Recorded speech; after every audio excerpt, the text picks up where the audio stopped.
नमस्कार। India news Madhya Pradesh के digital platform में आपका स्वागत है। इस बारिश में यदि कोई जगह ज़्यादा सुर्खियों में रही तो वो है मध्य प्रदेश का धार जिला, और धार जिले में वो भी काराम बांध।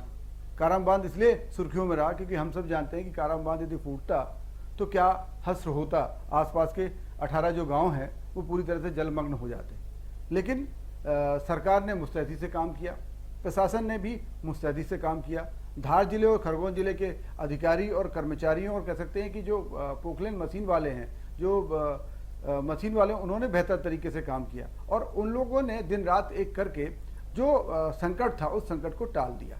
उस संकट के टलने की वजह से ये स्थिति हुई कि जो लग रहा था कि एक बड़ी त्रासदी आ जाएगी, एक बहुत बड़ी घटना हो जाएगी, उस घटना को बचा लिया गया। क्योंकि काराम डैम, ये माना जाता है काराम डैम में जो क्रैक आया है, यदि अचानक ये फूटता है तो 18 गांव के लोगों का पूरा जो जीवन है वो पूरी तरह जलमग्न हो जाएगा। हालांकि प्रशासन ने समय से सचेत हो गया और सचेत होने के बाद सरकार भी सचेत हुई। सरकार ने भी लगातार इसकी मॉनिटरिंग की, अधिकारियों को भेजा और जो आसपास के ज़िले हैं उनको रखा, जो आसपास के जो इंदौर कमिश्नर हैं उन्होंने लगातार इस पर निगरानी रखी। और निगरानी रखने के बाद हम ये कह सकते हैं कि इस बारिश में जो एक संकट आया था, ये पूरे धार खरगोन जिले के आसपास के 18 गाँव पे जो संकट आया था वो संकट टल गया। लेकिन संकट टला क्यों?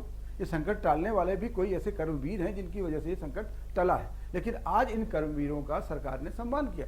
सरकार ने उनको भोपाल बुलाया। भोपाल बुलाने के बाद एक एक कर्मवीर का सम्मान किया, क्योंकि उसमें पोकलेन मशीन चलाने वाले हैं, उसमें दूसरी जो मशीनें जो लगातार खुदाई में काम करती हैं उन मशीनों को चलाने वाले हैं। क्योंकि जो पोकलेन मशीन वाले, जो कि मुख्यमंत्री शिवराज सिंह चौहान को जब उनका सम्मान कर रहे थे तब वो कह रहे थे कि जब इनको चलाते हुए देख रहे थे तो लग रहा था कि कैसे गीली मिट्टी में वो उस मिट्टी को किनारे कर रहे हैं। तो इससे साफ है कि इन जो काराम के कर्मवीर हैं, ये कर्मवीर की वजह से आज पूरी जो घटना होने वाली थी उस घटना को समय से पहले रोक लिया गया। और रोकने के बाद स्वाभाविक तौर पे इनका सम्मान होना भी चाहिए था, क्योंकि इन्होंने एक बड़ी घटना को घटना को होने से रोका और उस होने की वजह से आज ये भोपाल बुलाए गए, इनका एक एक करके इनका सम्मान किया गया। तो इनके चेहरे पे भी खुशी थी, क्योंकि कई बार ऐसा होता है कि जब छोटा व्यक्ति काम करता है तो उसकी मेहनत को सरकार उतना तवज्जो नहीं देती, लेकिन यहाँ पे सरकार ने पूरी उनकी मेहनत को तवज्जो दी। उनकी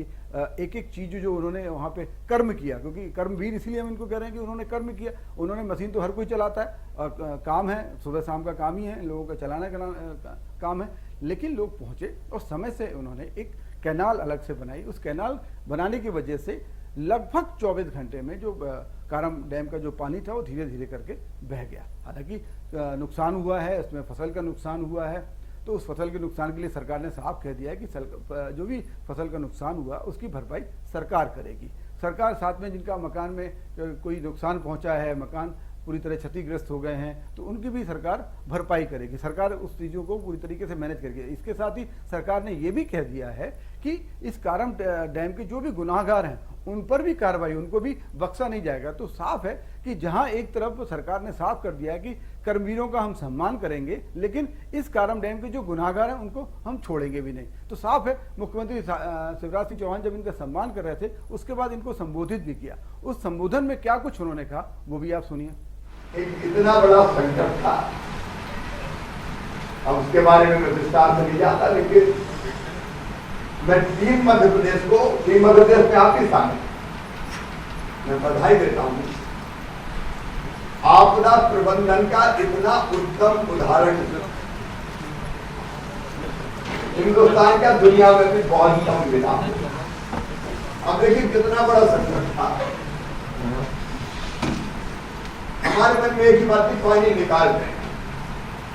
अब वो सीपेज कितना बड़ा होता नहीं होता, टूटता नहीं टूटता, अलग विषय, लेकिन मन में था कि जरा कहीं टूट गया तो, और एक साथ पानी अगर निकल जाता तो आप कल्पना कर सकते हैं ये जो पानी अपन ने निकाला ये रात को 9:30 बजे निकलना शुरू हुआ था और दूसरे दिन रात तक 24 घंटे पानी निकलता रहा। तो